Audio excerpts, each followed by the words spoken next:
semua benda yang kita pilih ni mesti berada dalam set apa? Set kemungkinan tu lah.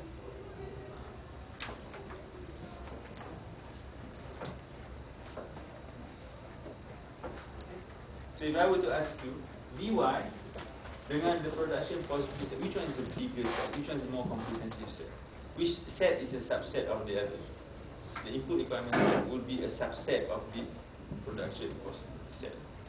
Sebab apa? Sebab there are input combinations yang ada dalam production possibility set tetapi tak ada dalam input requirement set. Contohnya apa? Contohnya all different inputs combinations yang not capable of producing Y, dia masih ada dekat dalam production possibility set tu. Cuma dia tak apa? Dia tak capable. It's not capable of producing at least Y. It's capable of producing something. Combination of input tu boleh produce something, but not up to the level of Y. Jadi dia tak masuk dalam input requirement set label as B, Y. Tapi dia akan masuk dalam input requirement set kalau Y ni tu ubah lah, say to a lower level. Itu mana dengan apa yang kita bincang. Tapi in general, this is what is input requirement set. Nombor 3, ini kawan lama, kita dah biasa jumpa ya. Kita boleh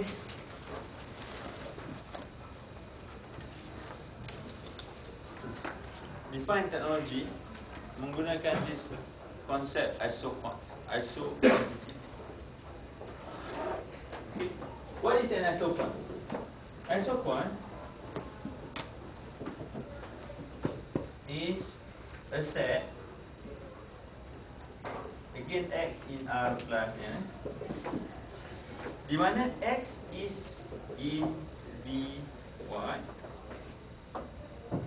and X is not in Vy prime for Y greater than Y prime greater than 1.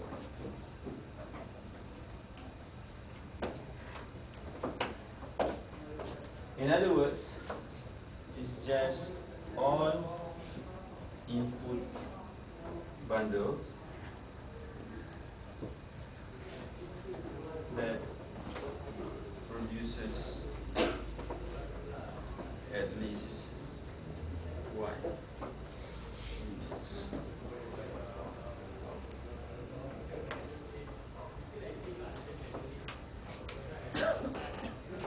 Kita ambil contoh lah yang mudah. Okey, kita ambil ni X1, sini X2.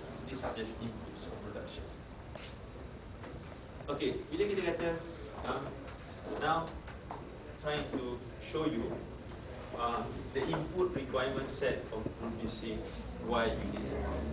Masa kita ada graduate level tu, that is just a kita kata this is isoquant that exactly produces Y. Cuma 7 ke 10 ke 15. Okay, so you kata ni isoquant dia. Dulu kita dah tengok kan isoquant. Cuma sekarang ni kita apa? Kita try to define it in a more precise way. Itu dia better.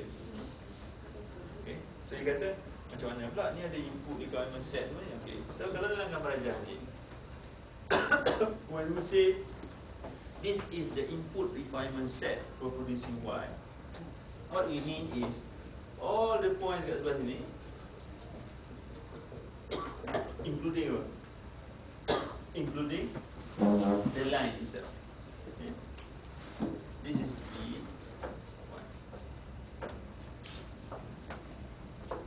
Sini tak masuk Vy. Masuk tak masuk? Tak masuk Vy sebab it is not capable of producing Y level of output 7 ke 10 ke yang bawah. Sebab tu dia tak masuk dalam Vy. Tapi dia masuk tak dalam Y besar?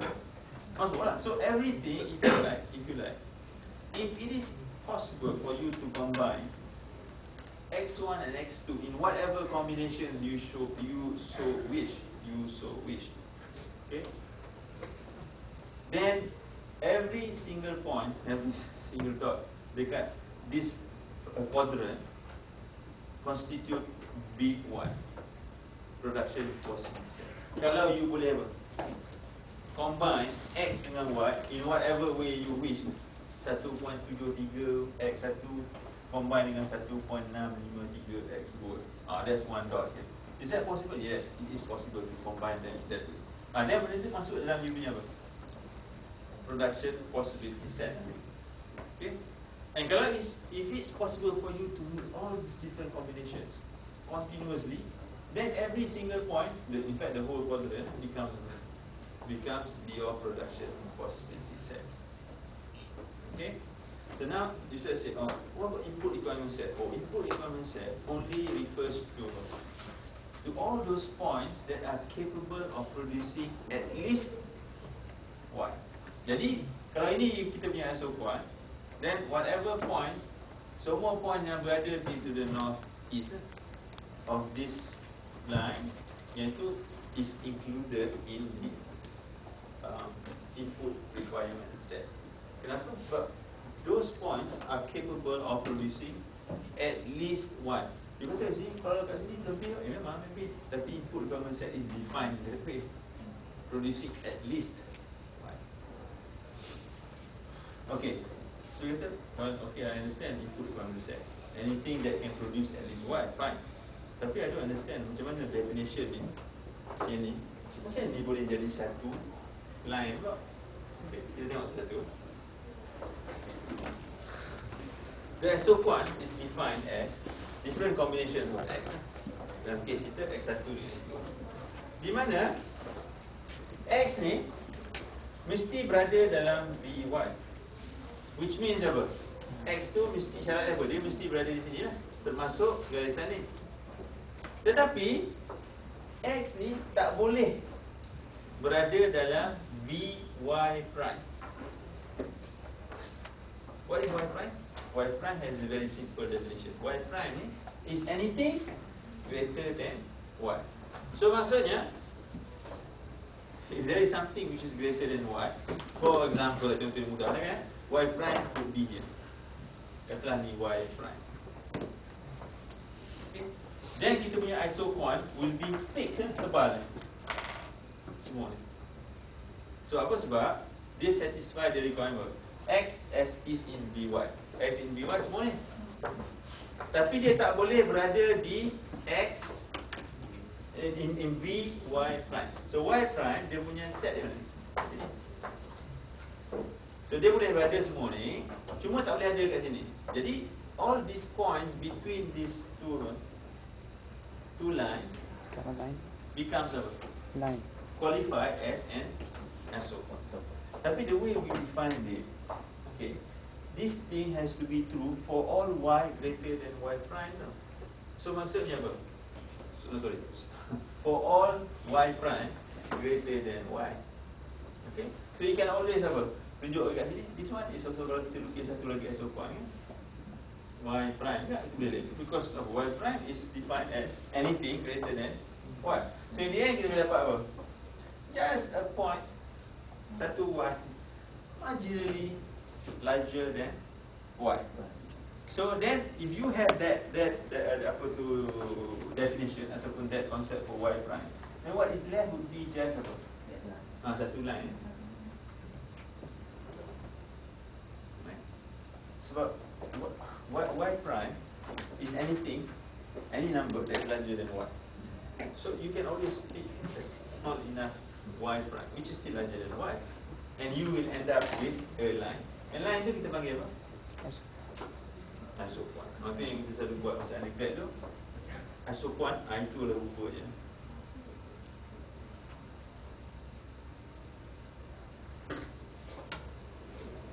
Okay.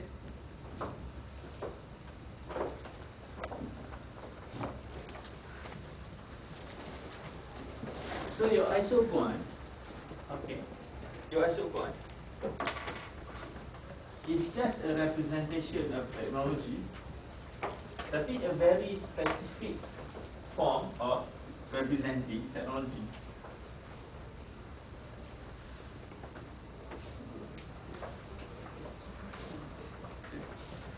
Dia kata, oh macam mana pula? Very specific. Kita cuma tengok apa? Input bundle yang produces exactly apa? Exactly Y. Dan tak lebih daripada tu. Sebab syarat dia mesti dalam input requirement set VY, but not in VY. So apa yang you dapat mesti sama apa? Whatever combination of inputs yang kita gunakan, whatever combination of inputs yang kita pakai, dalam konteks SO1 will produce exactly Y.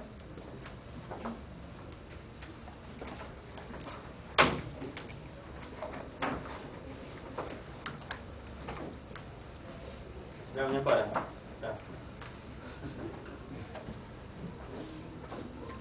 Saya you dulu, saya kata, buku ni saya suka menyampai tengok. Buku ni cepat. You ask me 1992. Okay. Dalam kelas kami adalah macam 13 orang, 15 orang saja. Kita ada senarai buku. Buku yang paling disukai dengan buku yang paling tak disukai. Buku ni always dalam top lah, 15 out of 15 mesti. Tiap-tiap semester.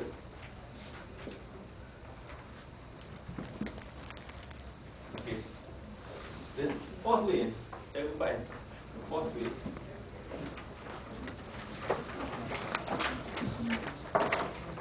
Ni kawan nama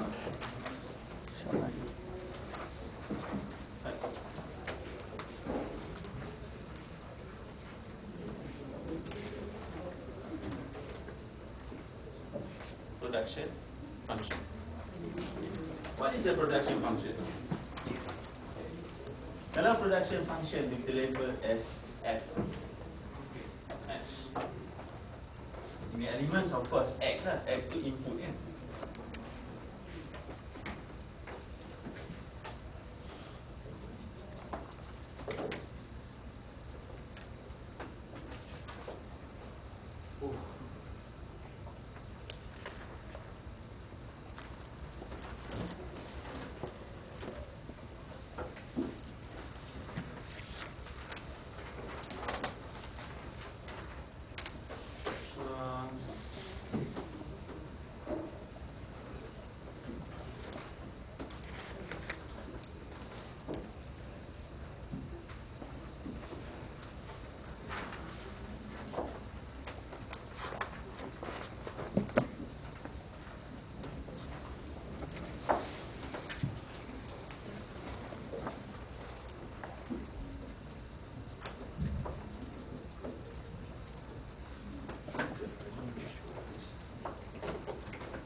Okay, what is a production function? Tadi yang SO1 tadi kita cerita what are the different combinations of inputs that produces exactly a particular level of output Y. Tapi kalau production function lah, bila kita kata the production function of my firm is Y is equal to 2X. Okay, itu maksud dia apa? Maksud dia kalau saya gunakan satu unit input X, maksimum yang saya dapat adalah apa? 2. Output sama dengan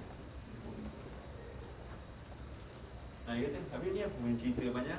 This is just a technical definition of your production function.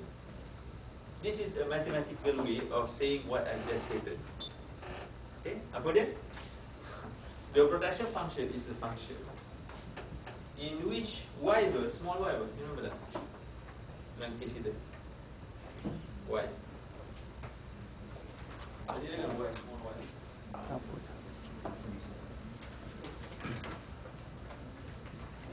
Y. Production apa? No. Y besar, production set Y. Production plan. Okay. So, if production plan tu mesti dalam R. real number, tak ada negative, square root of negative number. Okay, your production plan decides that the maximum output that you can get for minus X tu. Minus X. Minus X is just input. Maksudnya, barang-barang yang kita gunakan are all inputs. Why? Because it carries the negative sign. So in other words, you look at the production possibility set. Okay? And then you ambil the different production plans, because dalam production possibility set ada different production plan, kan? Okay? And then you ask the question. Kalau saya ambil contoh lah, kata kita ada satu input je. Okay, input tu katalah nilai dia 5.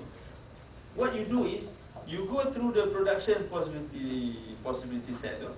You cari bila input tu negatif 5, which means you guna 5 unit input, you dapat nilai apa? Output yang paling tinggi. Sebab okay, production possibility set just describe to you the different ways of producing something. Tapi production function ni is a specific function in which it allows you to pick apa? Cari production plan yang memberikan kita output yang paling maksima dengan menggunakan input yang tertentu lah. Ulang dulu. Bila kita katalah kita input satu je. Okey, kita pakai Y lah. Sebab Y ni kan dah confused dengan production plan, kan? Okay, kita pakai lain. Kita pakai katalah kita pakai tapi kan tahu lain kan you nampak macam bukan output lah. Katalah ni output. Saya punya production plan is given by Z sama dengan 2X. Maksudnya kalau saya pakai 2 unit input input X, buat satu input saja, maka output saya adalah 4. Now, that's